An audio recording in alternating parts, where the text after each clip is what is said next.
Thank you everyone for joining. This is the August 2024 Patch Tuesday. I'm Chris Gettle, and with me today, as always, is Todd Shell. Hey, Todd, how you doing today? I'm doing great, Chris. Thank you very much. Good, good. We've got an interesting lineup of things today. There were a lot of 0 days and some interesting recent news that we're going to cover. So, as always, we're going to go ahead and go through a few things. A little bit of housekeeping before we get started. We're going to go through just a quick overview. We're going to talk about what some of the recent news things are. Todd's going to walk us through the bulletins and releases and what we refer to as in between the Patch Tuesdays. In the course of the webinar, if you guys have any questions, please do feel free to throw those in the Q&A. We've got additional people on supporting the call to answer questions as we go through. And we want to make sure that we get to as many of those as possible during the course of the call. Also within the On24 platform, you're going to notice a couple of things. There is a tray in there with a different additional materials there where you can grab the PDF version of today's presentation. That way you don't have to wait until later to get a copy of that when we send out the updated webinar recording and post the presentation. So go ahead and grab that before you leave today's call. It will also give you access to all the links that I'm going to go through as we go through the news portion of today. I'm going to be sharing my screen in a second. When that happens, you're going to see that the main slides are going to also have another window that's going to pop up. You can resize your window if you want to, or you can select the shared screen and make that the dominant view. There's a little arrow pointing to the left on each window up there. When I do share my screen, you'll just click on that little arrow and that'll make that the larger viewable portion of the screen. That way you can follow along as we go through the news section, but then we'll come back to the slides for the rest of the presentation. All right, diving in. We're going to talk about one of the Adobe updates. Adobe did release a variety of updates. The biggest one that we're concerned about is the Adobe Acrobat and Reader. Most Adobe products are limited installations within organizations. Think about the people who would be using the Adobe Creative Suite or a few other things like that. It's going to be a smaller footprint, so threat actors are less likely to target those. Adobe tends to focus more on the applications that are more widely distributed, which would predominantly be the Acrobat and Acrobat Reader. So those are the ones that we're going to cover today. There were multiple vulnerabilities in the releases there. And then from the Microsoft side, we're going to cover the updates that they released as well, including the actively exploited and publicly disclosed vulnerabilities, which we'll talk about in more depth. So starting off, a little bit of news going on. I'm going to share my screen now, so pay less attention to the slides and more attention to the additional content I'm going to be sharing here. All right, that should be showing my screen now. So the first article here is following up on the CrowdStrike event that occurred. CrowdStrike did release some additional root cause analysis and next steps that they were going to be focusing on. During the event, there was some overlapping CrowdStrike and Microsoft Azure activities going on. Microsoft had an event happen at the same time. It was a DDoS attack, it looked like, that there was some separate news about. So there was a little bit of confusion. Some articles almost blamed Microsoft for the CrowdStrike event, but that was not actually the case. So this article here we thought captured the details of what actually happened very well and seemed to have been written off of the Falcon blog post that they released, which I'll show you in a second here as well.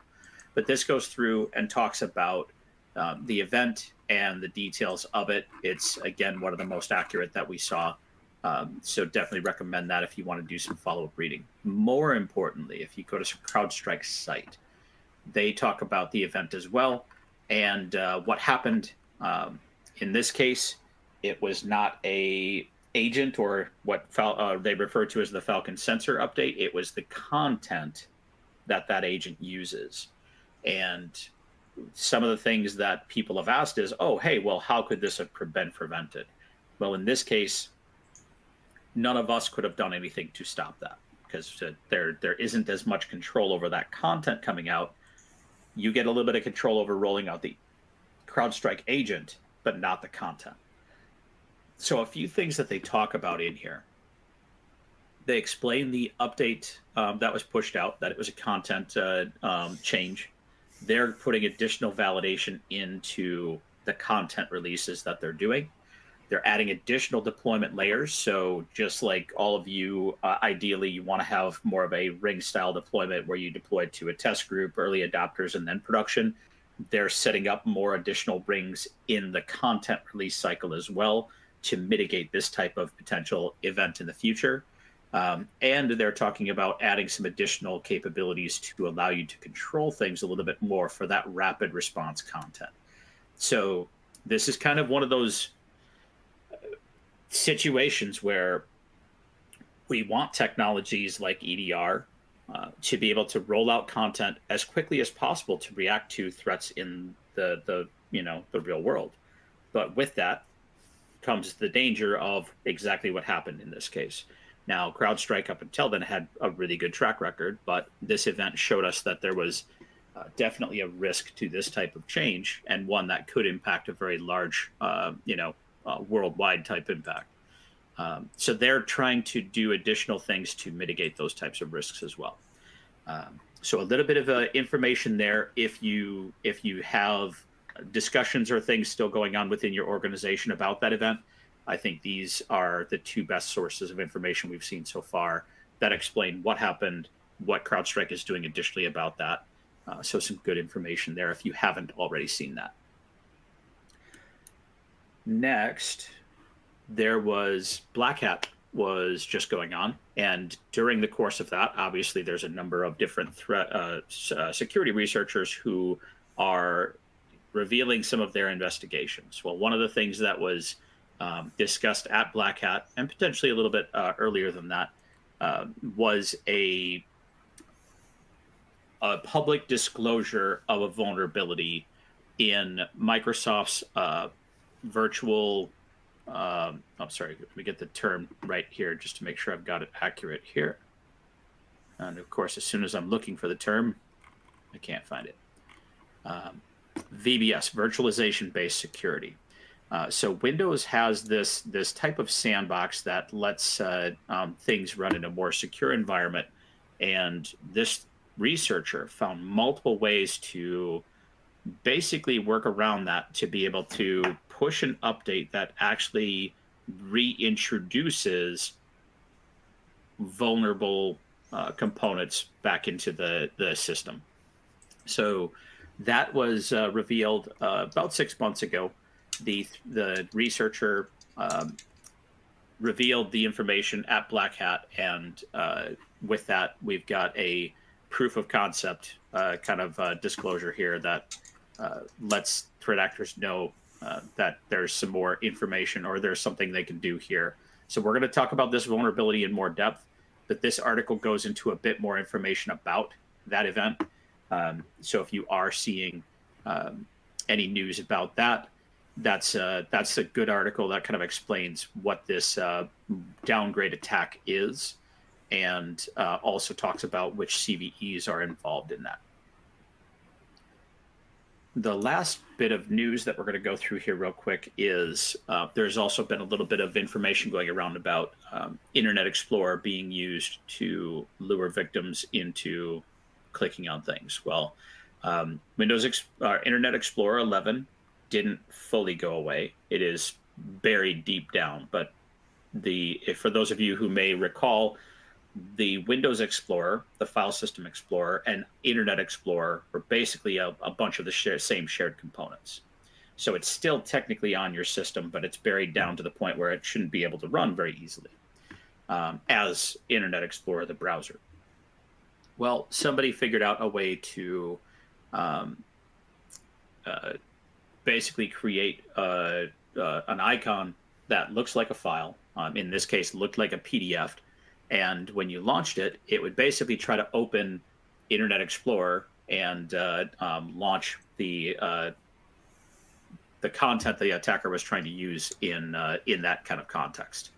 So there's a similar variation here where they're trying to launch Edge in that Internet Explorer mode to take advantage of a vulnerability as well. So these are all news articles relating to some of the vulnerabilities getting resolved in this month's update. So getting into the Microsoft updates, there are 6 vulnerabilities that were actively being exploited in the wild. We're going to talk about each of those here. We're going to go into a little bit more detail about that. And then there's the 2 publicly disclosed vulnerabilities that we're also going to talk about a little bit here to make sure that you get an understanding of where you should be spending your time this month. The good news, the OS takes care of the majority of what we're dealing with here. 5 out of the 6 exploits and the public disclosures are all taken care of by the OS update this month. Office is going to take care of the other. So 2 updates, you remove most of the immediate risk that we're seeing out there in the wide world today. There's definitely some activity going on with that. CISA has put all 6 of the known exploited vulnerabilities on the CISA KEV list. So if you keep up with that, that's basically the federal kind of level free version of risk-based prioritization. They've got a curated list of over 1,000 vulnerabilities that they're saying these are a high concern. Make sure to get them resolved quickly. Let's go through the different CVEs here. The first one is the Windows kernel elevation of privilege vulnerability. Elevation of privilege vulnerabilities allow the attacker to gain higher privileges on the system than they should be allowed to do. This one in particular, CVSS score was 7.0. It's only rated as important, but it is confirmed to be exploited in the wild. So definitely, you want to make sure to get this resolved in a timely fashion. Couple of things about it. If the attacker exploits this, they would gain system-level privileges on the affected system. So that gives them pretty much full control over that system. They do have to win a race condition to exploit this, but they've done so, and they've done so successfully. So apparently it's not a significant barrier for them to actually exploit this. There is a note in here about Windows 11 version 24H2, which is not generally available yet. That's in preview.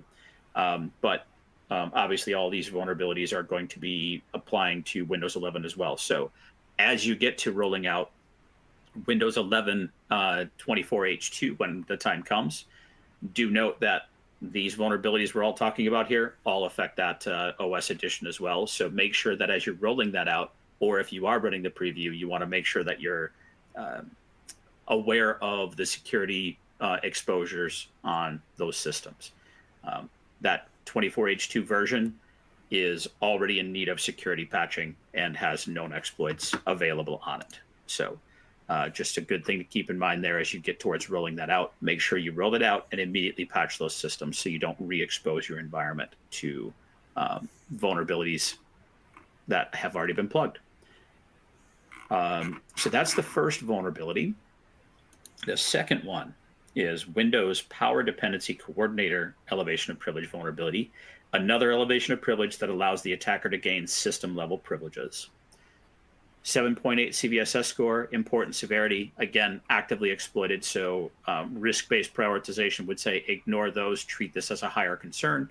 Again, 24H2 is vulnerable to this, so you would want to make sure to get those systems updated as quickly as possible as you're rolling out. Goes all the way back to Server 2012. There's a couple of these vulnerabilities we're going to talk about that also affect all the way back to Server 2008. As we talk about that, that's going to be extreme edge case. Only a few companies out there still have access to patch Server 2008 systems. I'm guessing direct conversations with Microsoft were needed, and probably no small amount of change required to continue patching Server 2008 for those who have that. But this one only goes back to 2012. The next vulnerability is a scripting engine memory corruption vulnerability. Now, this one can actually allow the attacker to execute code remotely. So this is the Edge in Internet Explorer mode vulnerability. So per Microsoft, the attack would require an authenticated client to click on a link in order for the unauthenticated attacker to initiate that remote code execution. Again, successful exploitation of code has been seen already. So the CVSS score and severity aside, treat this as a higher severity. You do want to get this rolled out in a timely fashion. Make sure that you don't leave this out there for too long. This one is a little bit more complicated. It does require the attacker to do a little bit of prep work on the system.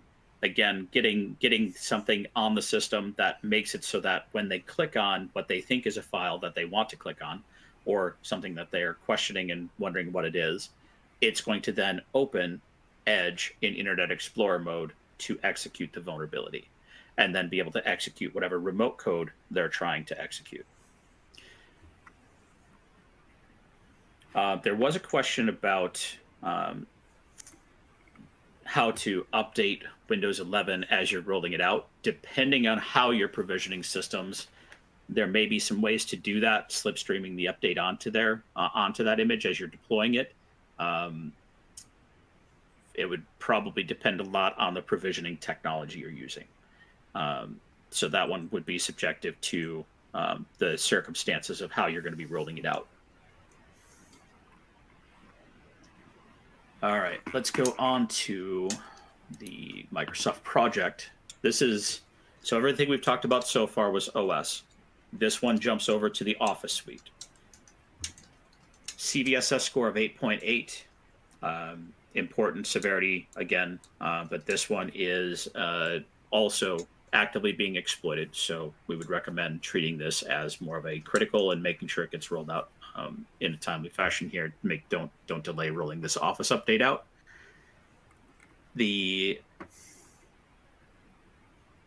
mitigating factors in this one are a little bit stronger. So if you are using policy settings like block macros from running and the VBA macro notification settings to protect the system from vulnerabilities like this, you're able to mitigate this particular vulnerability significantly. The attacker would have to target a system with those two things disabled to be able to exploit this. Now, obviously, it's been working for them. So think about the different scenarios where that could be possibly disabled. If you've got users who are full admin on their box, have maybe a BYOD situation, cases like that, you could be dealing with a user who has disabled these features. So if you're uncertain or have a lack of control over those things, we would recommend treating this as a defense in depth, get the update rolled out to make sure that you don't have any of those gaps potentially out in your user base. Obviously, there's different users across different organizations across the globe must have had this gap in those settings, because there have been successful attacks detected for this. All the Office suites currently supported are affected. So 2019 off Microsoft 365 apps, Project 2016, and the LTSC 2021 editions are all affected there. All right, going next again, we have two more known exploited, and then we'll get into the publicly disclosed. This next one is the Windows Ancillary Function Driver WinSock Elevation of Privilege vulnerability. It's a mouthful. Another elevation of privilege gets full system level privileges if they exploit this. 7.8 CVSS, important severity, again, actively being exploited. So we would expect to treat this as a higher severity because of that. Attacker gains full system level privileges if they exploit this. This is one of those that does go all the way back to Server 2008. So this definitely is hitting all of the different OS editions, including the latest Windows 11 as well. The next one is a mark of the web security feature bypass. So we've talked about this in the past before, but basically mark of the web is that feature that deals with the different zones. If you're local, cross-network, internet-based, where does content come from? It marks it with that zone of where it came from. In this case, the attacker is able to bypass that feature. So when somebody opens that file, it can bypass many of those security features that you would have had set there, including the smart screen. So that makes it so the attacker can convince a user to click on something that came from a zone that's not trusted and be able to bypass security features to do what they intended. Again, actively being exploited. So this one happens to be a 6.5 and a moderate because of some of the difficulty in how it gets exploited. But again, has been actively exploited. So we would suggest treating this as a much higher priority. This also went on the CISA KEV list for any federal or state level agencies who are mandated by CISA. I believe September 3rd is the remediation date for these. So clock's ticking, about 2 weeks, and you need to have this remediated across your environments. So definitely treat the OS and Office updates this month as a high priority and get them rolled out as quickly as you can. All right, switching gears into the 2 publicly disclosed vulnerabilities. I lost my mouse here, there we go. The first one is the Windows Secure Kernel Mode Elevation of Privilege vulnerability. 6.7 CVSS score, severity of important. In this case, the details around this one are quite lengthy. There is some guidance for blocking rollback of virtualized-based security-related updates. The first release of this came out on the 7th of August. It was an opt-in mitigation.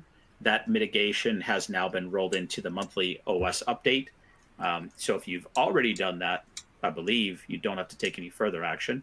If you have not yet done that, the details are in here, have links to additional KB articles.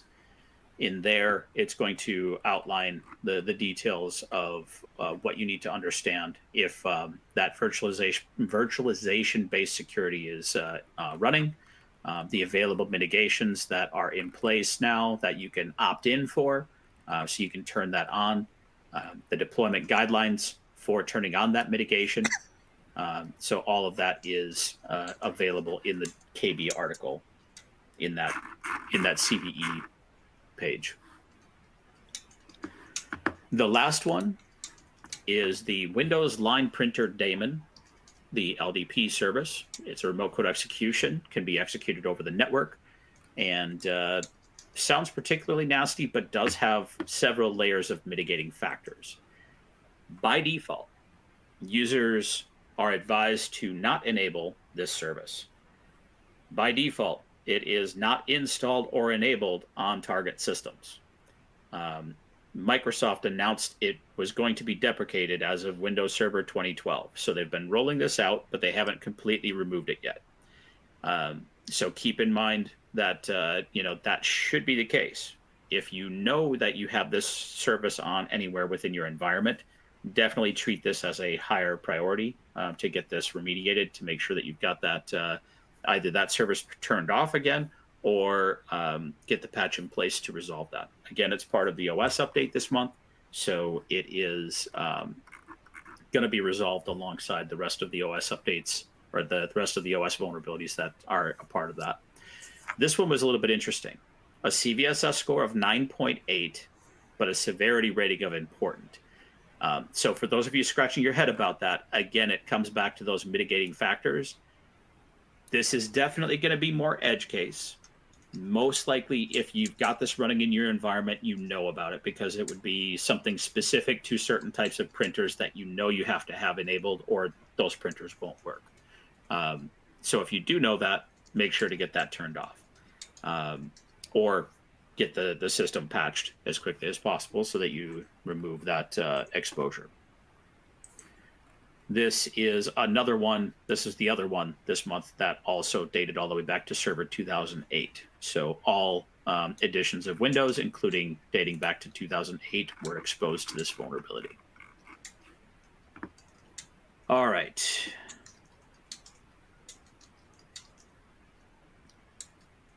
A couple of questions about some of the things here. ZDI called out 4 publicly disclosed vulnerabilities. Are they wrong?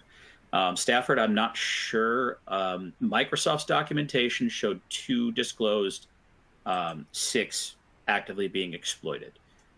There could have been public disclosures coming from some of the third-party vulnerabilities. There were 3 Red Hat and 12, or 3 Red Hat and 9 Google Chrome vulnerabilities as well that were also resolved. And there's also been a lot of activity in the last, couple of weeks here too. So there's a chance that something else might have been publicly disclosed. But ZDI is very aggressive about how they document things at times. So they either may have seen something that Microsoft didn't, or they're disagreeing with Microsoft on some levels. So not sure about that one. I think we just covered the 9.8 CVSS score one. Let me see. Oh, no, that was a different one. 38063.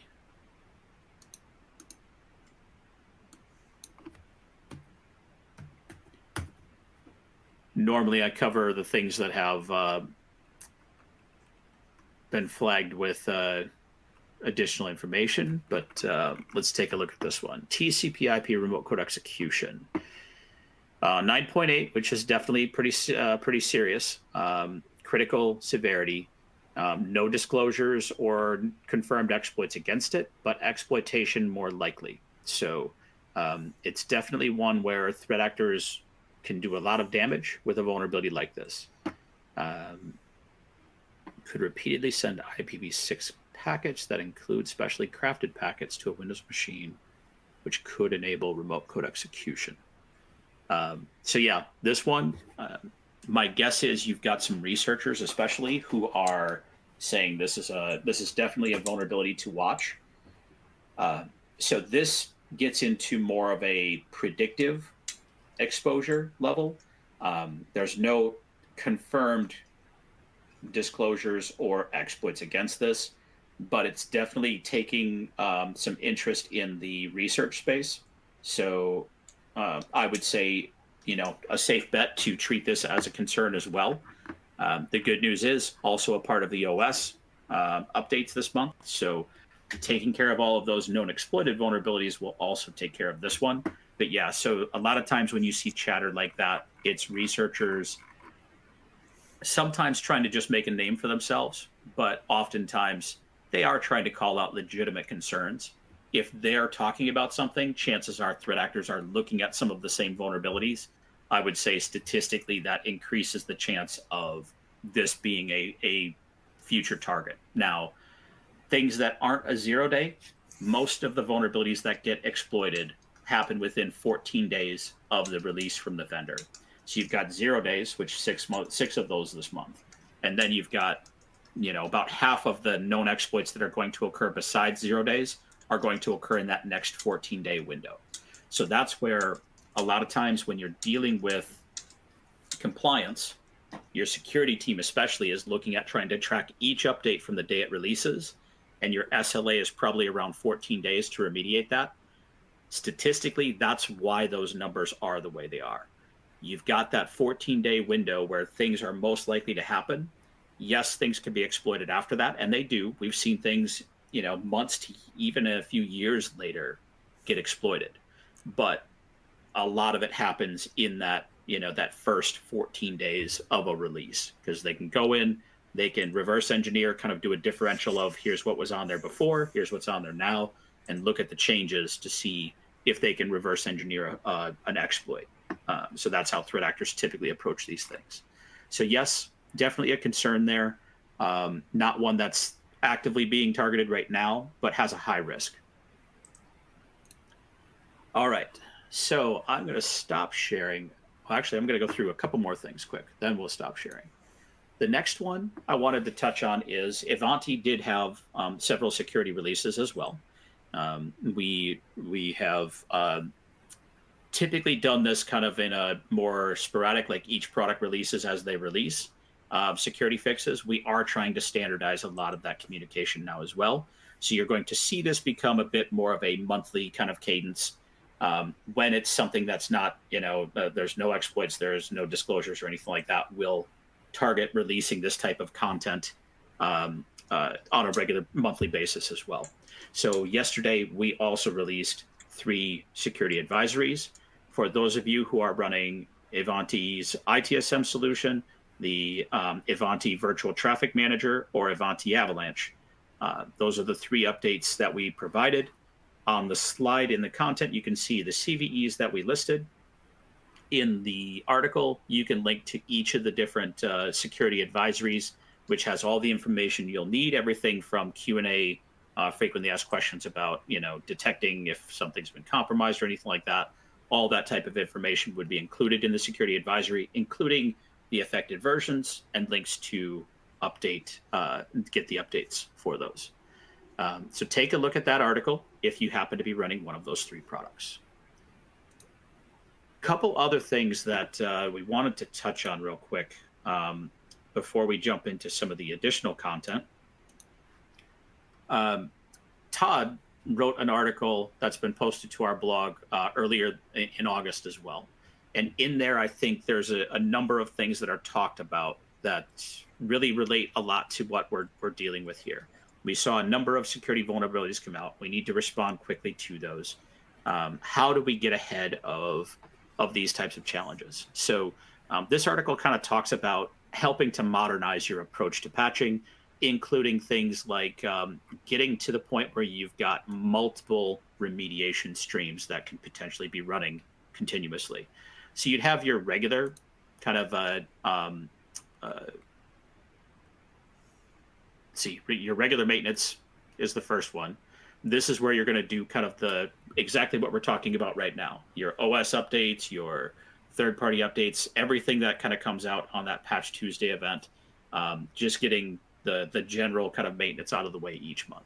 And this is where you're going to do the much more kind of controlled environment rollout. You're going to try to do a controlled rollout or ring-style deployment of test, early adopter, production. You may have more strict maintenance windows or other things like that for certain groups of systems, especially the server side, that you want to adhere to. The second task is what typically gets referred to as priority updates. So we've talked to a number of you all. I've got customers in the finance space, healthcare, manufacturing. A number of you are trying to get to the point where you're doing more than just that once a month maintenance, because you've got things that need to be resolved more frequently, like browsers. That priority update track is something that's happening more on a continuous kind of every week basis. You can do this without requiring a reboot. Most of these applications outside the OS don't require a reboot. So you can do that to shorten the test cycle and get updates out to reduce the number of vulnerabilities across your environment on a more continuous basis. And then, of course, zero-day response, getting to the point where you can drive a faster response to those types of vulnerabilities much more quickly. So Todd talks a bit about the exposure times and other things there, and really why these 3 tracks are very important. For those of you using the Ivanti Neurons patch management solution, that's our cloud-based patch management solution, today we are releasing a feature that provides these 3 tasks as configurable tasks within your policy. So that's going to start to roll out today to basically we roll this out in stages, just like we were talking about earlier with the CrowdStrike situation. We want to make sure anything gets rolled out in a controlled manner. So it's going out to a early adopter group today. Over the course of the rest of this week and into early next, we will roll it out to all landscapes, but you're going to see your policy in the cloud product expand to have 3 different tasks within your patch configuration. The first one, the one you've already got configured, becomes your regular maintenance task. And then you're going to see a priority and a zero-day response task in there. And you're going to see the ability to configure each one independently. So I can go in and say regular maintenance, anything security related, do whatever filters you want there to control things a little bit more. But your priority updates, you may go in and just say, hey, I want to just do Chrome, Edge, Firefox, and a couple of other things there. Um, the those types of configuration are all able to be done separately, so you can control how each of those goes out, and they can each kind of go out on their own schedule. 0-day response, for those of you familiar with patch groups, that's where you explicitly say, these are the only things that can get remediated there. That's how you would control what goes out in that 0-day response. But there you can have that task running daily and make sure that if you've got a vulnerability, you can make sure to respond to it very quickly. So if you're interested in that one, go to blog.ivanti.com, and it's actually one of the featured articles there right now. So you can see effective modern patch management. It released on August 1st, that blog post. So for those of you looking for that, just blog.ivanti.com, that first featured article there, that will get you to the article. And it does a very good job of kind of encapsulating a lot of that information. All right. I've gone on quite a while here. We had a lot of vulnerabilities to talk about this month. I'm going to stop sharing, and we'll go back to just the slide content now. There are a couple of Linux vulnerabilities that we're going to just highlight real quick here. For those of you who have been on, you've seen us talk a little bit about TuxCare. TuxCare is a partner of Ivanti on the Linux side. They bring a couple of unique things to the game. A approach to Linux updating called live patching, the ability to patch the kernel and a few other key libraries without requiring a reboot. For those Linux systems. Because of the open source nature, they've got an ability to go in and do certain things there to be able to deploy kernel updates and a few more things without that reboot being required. So for a lot of our customers, especially in high availability environments, if you've got a business critical web service that needs to be running pretty much year round, things like that, it's an ideal situation for those types of Linux-based environments. The vulnerabilities that they were calling out this month, the first one is CVE 2024-33599. It's a vulnerability in glibc. Now, we've talked about this in previous sessions, but Linux vulnerabilities tend to get called out earlier on and slowly roll out over the course of time. So depending on which flavors you're looking at, you may have seen this vulnerability actually get released, or the fixes for this vulnerability get released a little while ago. I was just checking earlier this morning, and it looked like Red Hat had this rolled up in an advisory that released a couple months ago. There's still a lot of environments out there that are exposed to this one, so there's just kind of a call to dig in, make sure that you've got this one in particular resolved. The only way to mitigate this one is to update your system to the latest glibc version, and they got information here about what version it was introduced in. Next, we've got 2024-38475. This one is a 9.1 CVSS score, so a much higher CVSS score there. The patch for this vulnerability, the reason they're calling this one out is this can break some mod rewrite rules. So caution in rolling this one out. Handle the testing on this one with a little bit more care to make sure that you're not going to run into some of those potential edge cases where there could be some breaking of how certain rules might be handled by that engine. There's vulnerable versions of Apache that ship with CentOS 6, 7, 8.4, and 8.5, and their derivatives. One thing that they note here is none of them are under official vendor support any longer. So if you are running those, there's a vulnerability that you want to make sure it gets plugged. There's some potential risk of impact, but also those aren't supported anymore. So make sure that you get those platforms and the Apache versions on there. Get a plan in place to get those removed from your environment, because that's an ongoing risk. CVE 2024-3929 or 9929, sorry. CVSS score of 5.4, so a much lower CVSS score in this case, but it's definitely one that has a wide exposure. So millions of internet accessible EXIM servers were running at one point. the vulnerable versions for this one. So it is a very widely distributed component. The issue's fixed in version 4.98. So you should move to get that applied and make sure that you get this system up to date, because it is an internet-facing vulnerability here. So it does have a lot more exposure risk. All right, servicing stack updates. There were updates for Server 2012, Windows 10, and the Windows 10 Server editions. So servicing stack updates out there that you may need to be aware of. The next end of life or life cycle event for Windows 10 and 11 systems is going to be coming up 2 months from now. So we got 2 more Patch Tuesdays until Windows 11 22H2 and Windows 11 21H2 come up on end of support dates, depending on which editions that you're running there. So just keep an eye out for those. That's our next kind of major event there. Nothing of concern on the LTSC branch, so nothing immediate going on there. All right, Todd, bulletins, Hey. take it away. All right, you bet. Let's talk about what happened this month. We saw, and as Chris mentioned, the update for Adobe Acrobat and Reader.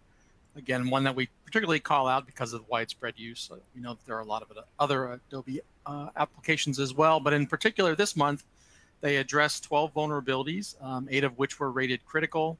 So definitely want to make sure that you include this in your list of updates this month. Getting into the actual Windows updates we saw. Windows 11, quite a few vulnerabilities addressed this month, 55. Chris went in quite a bit of detail through the publicly disclosed as well as the known exploited vulnerabilities. I do call them out on these slides and highlight them in red so you have them, front and center. Make sure you have them patched this month as well. And you did see, as Chris mentioned, that 24H2 patches came out. One thing to one of the reasons that Microsoft is actually introducing these is because back on June, I think it's 17th, they actually did release 24H2 on top of their ARM-based Copilot Plus PCs and devices. So that's one of the reasons that they're calling out these 24H2 updates now. Prior to the regular GA release, we've heard September. We'll see if that actually happens for just general PCs. But they have released it officially on their ARM-based PCs. So that's one of the reasons that they have these 24H2 updates available now. There was also some question I answered in the chat about, do we need to worry about these now? The answer is no. If you're planning on installing, the GA version when it comes out in September or October this year, all of these updates will be included in that initial GA release. So they will provide a secure version to start with, and we'll be moving forward, with additional cumulative monthly updates from there on. Known issues this month in Windows 11. One that's been carried along for a while now, the profile picture issue. I mentioned that the last couple of months. There's an issue with saving your profile picture when you do the update. And on these ARM devices I just mentioned, there is an issue with the game Roblox. So be aware of that as well. You have to actually download it directly from the vendor if you do run into that particular issue. That's their workaround for right now.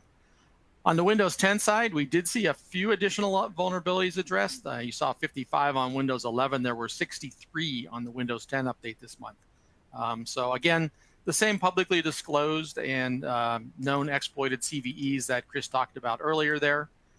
There was a new issue introduced this month. Called it out here. I'm calling it remote desktop. There's quite a bit of information in the KB articles about this particular issue. You can go in and take a look at this, but basically after installing the update, you might run into remote desktop connectivity issues across your organization. The KB provides quite a bit of detail on multiple configuration options to work around the issue right now. So you might want to dig into each of these if you're running across this issue on any of these Windows 10 updates. And they are working on a resolution, so hopefully they get this one fixed pretty quickly because it sounds like it could be problematic for a lot of people. And the same issue occurs across each one of these releases that I've included here. I did list the KB articles specifically where it's called out, so you can go in and read about the update and the fix, or the workaround rather, for this particular issue. We did see the update for Microsoft Office, as Chris mentioned. 5 of the known exploited vulnerabilities were on the operating system side, but there was one in particular in Office, and it was particular to PowerPoint, or not PowerPoint, to Project 2016, sorry. and it's that 2024-38189. So again, a known exploited vulnerability in Office. We don't see that too often, but this month, if you are updating and making sure that you update your Office applications, project is of particular interest. We also saw it as well as the standalone version, the online click-to-run versions. That same vulnerability is addressed on Microsoft Office 365 apps, Office 2019, and the long-term service channel 2021 release of the Office suite. We have a large chunk of releases between the Patch Tuesdays. I think we talk about this every month. We kind of break them down into the Windows and Apple side. I'll talk about Apple in just a second. In particular, we include these are the things that come out of our catalog, the things that we patch on a regular basis, so we want to call them out for those of you who are using our products. We do have security updates with the CVEs when the manufacturers release those. In particular, this month, you'll see that that Oracle released their CPU, their critical patch updates for Java. Obviously important to a lot of us that are running Java applications out there and want to update those either in its native form from Oracle or the third parties like Corretto and others who release the Java development kits. We also have security updates without CVEs. This is where the manufacturers in particular say this is a security update, but they don't actually call out any CVEs in particular in their lists. So we see the large listing there. And then, of course, we have the regular non-security updates where the manufacturers tell us, hey, these are performance or feature enhancements, but there aren't any security vulnerabilities addressed. Starting out with the AutoCAD updates that we saw this month, 3 major versions from 2022 through 2025. I did not go in and list all the individual vulnerabilities here. I just called out the number for you guys. You can see that there were 41 vulnerabilities addressed in 2025 and 29 addressed in the 2022 version. So again, if you're running AutoCAD, key this month to go through an update because they did address a lot of vulnerabilities. We are seeing weekly Chrome updates, these days. They've gone to our regular schedule. And as Chris was talking about in the article that I wrote, this is kind of that interim patch cycle. It's not your 0 day, but it's not your monthly cycle.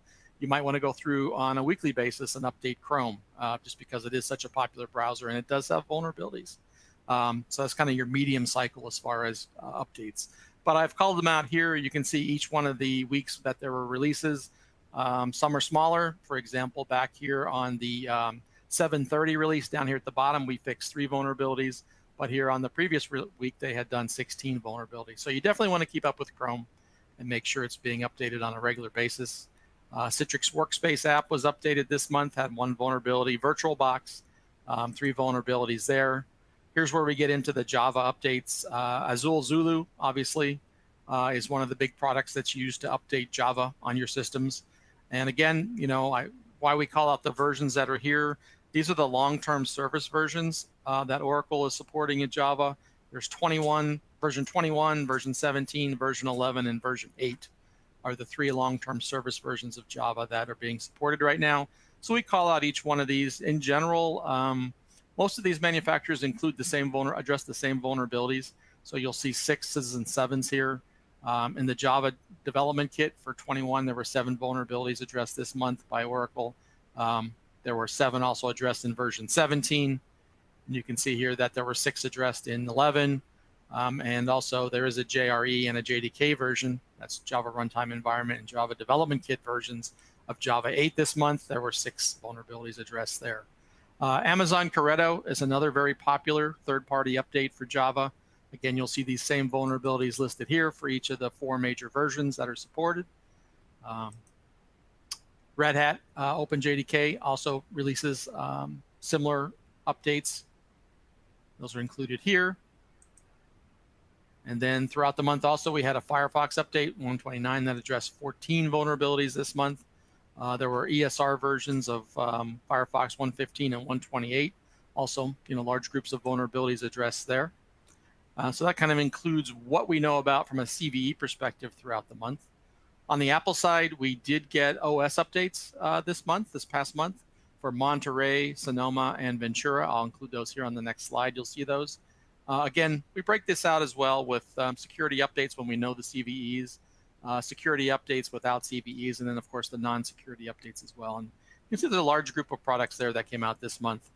Monterey got a major update with 41 vulnerabilities addressed. That's version 12.7.6. I included the link in here to the Apple site that lists those vulnerabilities if you want to read about them in more detail. Ventura also got a major update. Again, this is version 13.6.8, addressing 45 vulnerabilities. And of course, the newest version, obviously, Sonoma 14.6, 69 vulnerabilities addressed this month. So that's coming as well. Don't forget that Apple will be releasing a new version this fall, tentatively called Sequoia. So that'll be version 15. And so we'll have a new OS to deal with there. And typically they support 3 versions of their operating system. So we'll eventually see support for Monterey here kind of disappear. There were also updates for Safari. Safari is directly included in Sonoma, so it gets updated automatically there. But they are releasing separate updates on top of Ventura and Monterey. So version 17.6 came out this month. So if you are running those particular operating systems, you want to make sure that you address the browser running on top of those. In this case, 9 vulnerabilities were addressed this month. Similar to the AutoCAD updates over on the Windows side we just talked about, we saw a large number of vulnerabilities addressed also on the Mac side. So if you're running version 2023 or 2024, they were both updated this month. You want to make sure you get those updated as well with the latest patches. Similar releases on the Chrome side. You see them on the Windows side. They're obviously releasing them as well for running on the Apple Mac operating system. We did see an update for Emacs this month. So for those of you who are using it in the development side, there was 1 vulnerability addressed there. We did see the similar Firefox updates, and we also saw Thunderbird updates this month on top of the Mac OS operating systems. Obviously, Microsoft releases a version of Edge to run on top of the Apple operating systems as well. Regular updates there from the Chromium side. You can see they addressed 18 vulnerabilities here back on 7.25. So you want to keep up to date on those on those browsers as well if you're running them on top of your Mac operating systems. So that's kind of a summary of everything that came out this month between the Patch Tuesdays. Obviously, a lot of updates, especially with the Java updates that came out. And with that, Chris, let's get back into the question list here and see what we have. Yeah, I think we've got most questions answered outright. There are a few that came in. So Daniel reported that he does have some Windows 10 PCs that have updated from Windows 10 to Windows 11 24H2. So just a heads up, the one way that I think that could be happening right now is Microsoft began rolling out 24H2 on June 15th to customers that were running Copilot Plus. So in those cases, if you are seeing that, it's most likely because that particular machine has Copilot Plus. And that's why it was offered as the path for that one. So that was an interesting occurrence there that I wasn't aware of either until he brought that up and I went looking for an answer.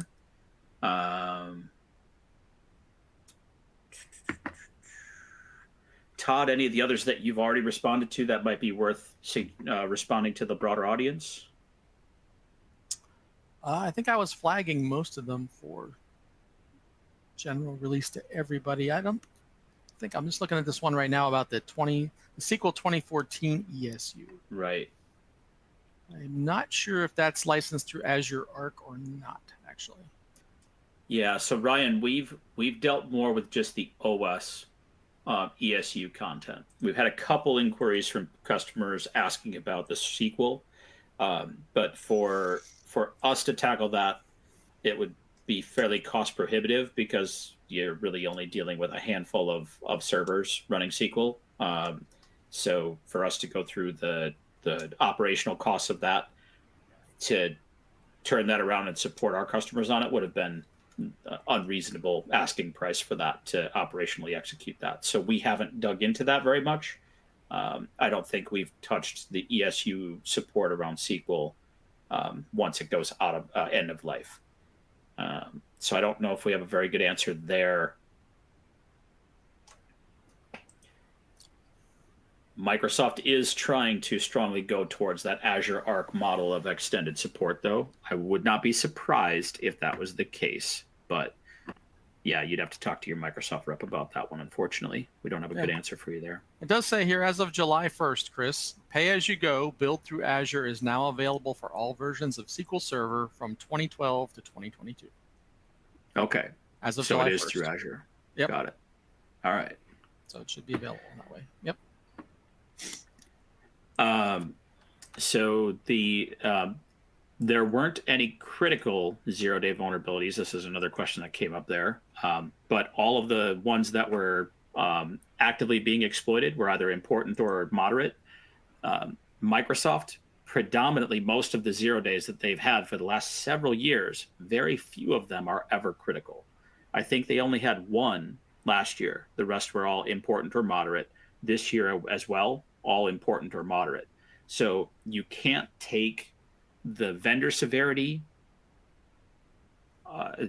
at the point where you've got a confirmed exploit or a public disclosure, the severity that the vendor puts on it and the CVSS score no longer give you a valid representation of that. The risk-based approach is ignore that and now treat it like a higher severity. So that's why, like CISA, their KEV list has all 6 of the Microsoft zero-day vulnerabilities that were actively being exploited. All of those were put on the CISA KEV list with a September 3rd date for your remediation target. So in that case, all 6 of those should be treated as critical, even though Microsoft's severity rating on them was important for all but one of them. So important for 5, and one of them was moderate. So that would be our guidance as well. So Steve is saying there's some Reddit sysadmin Patch Tuesday conversations around DNS hardened systems. Yeah, Steve, don't have anything recent on that. I would say keep a close eye on that sysadmin discussion. There may be a similar discussion going on the patchmanagement.org threads. I haven't looked at those as of this morning, but I expect that's going to be an edge case that might bite a few people. So for those of you who are running DNS hardened systems, you may need to take a look for what the recent discussions are around that and how to possibly mitigate it. We haven't seen too much on it yet. Go ahead. Yeah, the quick thing I read on that, Chris, is that they were talking about Microsoft said to get rid of stale entries. I think what they're trying to do is make sure that your configuration files have all the current systems listed and not systems that you've decommissioned or taken offline, as well as making sure that anything that's cached might also be cleared, because when you go through and do searches on those entries, it looks like it's timing out. So I think that's what they're talking about as far as getting rid of stale entries in DNS. That's about all I've seen so far. There was a question that came out on the one publicly disclosed vulnerability about the line printer daemon, and if that's going to be another print nightmare kind of thing. My response back to that is no, it should not be. That particular service was actually deprecated back on server 2012. So the new patch that came out to disable all of that should not be an issue unless you're running some really ancient technology that still uses that service. So that shouldn't really be an issue for most of us. Anything else you're seeing here, Chris? Just to responding to a couple of individual ones. Kian was saying that they've been having some problems getting Cisco WebEx to update. Okay. Yeah, long. You might need to take a look at that one and see if you know anything about that one. Oh, so for those of you who may not be familiar, CISA KEV, the CISA Known Exploited Vulnerabilities Catalog. So if you just type in CISA space KEV, you'll get to it, but I'll share the link in here as well. If you don't have a risk-based vulnerability management solution in place, this is a very good starting point. You should at least be doing this. Most of your vulnerability management solutions will also pull in CISA's KEV list. So like Ivanti's risk-based vulnerability management platform, we have over 40,000 known exploited vulnerabilities in our database. The CISA KEV list is a little over 1,000. Now it's the tip of the iceberg, the most nasty of those, 40,000. CISA's capturing those, and it did date they went and backdated a bunch of stuff for a while too. So it's a good starting point if you're not doing anything else. But there, the list, when something gets added, calls out the CVE, the date it was added, and the due date for when CISA says you should have it in place by. So that's where I was talking about that due date. There was a Forbes article who we saw on Patch Tuesday. We do a bit of outreach as well. Some of my commentary got included in that Forbes article that released yesterday. That's why I was reading up on that one. But it actually did a really good job of talking about the urgency of these ones. So that's another article here, which I can. This doesn't really give me a good way to share the same thing multiple times. Let me add that. I'll reshare this and send it out again so you get both of those articles, the Forbes one and the CISA KEV list. But that's where I was really talking about that was there's definitely some urgency. 6 known exploits, all active in the wild right now. So this month, get things rolled out in a time as quickly as you can. Yeah. I think that covers everything. We've got just a few smaller ones out here, but nothing major. Okay. No, we've run a little bit long too, which is okay. Yep. That CISA KEV list does have some ways to pull that in, so you can subscribe to it to get email notifications. I get them regularly there. I think they may have an RSS or some other ways to do that. But take a look at the CISA KEV page. They'll have some more details about how to use the KEV catalog. It's definitely a good thing to tap into if you don't have something else already in place. So, all right. On that note, thank you everyone for hanging out for a few extra minutes as well. Great seeing you all again this month, and look forward to seeing you next month. All right. Have a good week. Have a good month. See you soon.